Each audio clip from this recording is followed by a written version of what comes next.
નમસ્તે. આજે અમે તમને ભારતના જુદા જુદા રાજ્યો, તેની ભાષા, તેમના તહેવારો અને તેમના નૃત્યો વિશે જણાવીશું. હું પંજાબ છું. મારી મુખ્ય ભાષા પંજાબી છે. મારો તહેવાર લોહરી છે. મારું નૃત્ય ભાંગડા છે. નમસ્તે. હું ઉત્તર પ્રદેશ છું. ઉત્તર પ્રદેશમાં હિન્દી ભાષા બોલાય છે. ઉત્તર પ્રદેશનો મુખ્ય તહેવાર કરવા ચોથ છે. ઉત્તર પ્રદેશનું પ્રખ્યાત નૃત્ય કથક છે. નમસ્તે. હું બિહારમાં હિન્દી ભાષા બોલવામાં આવે છે. મારો તહેવાર છઠ પૂજા છે. મારું નૃત્ય બિશેડિયા છે. નમસ્તે. હું ઉત્તરાખંડ છું. ઉત્તરાખંડની મુખ્ય ભાષા હિન્દી છે. ઉત્તરાખંડનો તહેવાર દિવાળી છે. ઉત્તરાખંડનું મુખ્ય નૃત્ય છોલિયા છે.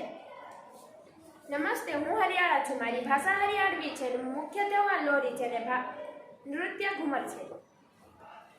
નમસ્તે. હું હિમાચલ પ્રદેશ છું. મારી ભાષા પંજાબી અને હિન્દી છે. મારો તહેવાર કુલ્લુમાં ઉજવાતો દશેરો છે. મારું નૃત્ય કુલ્લુ નાટી છે.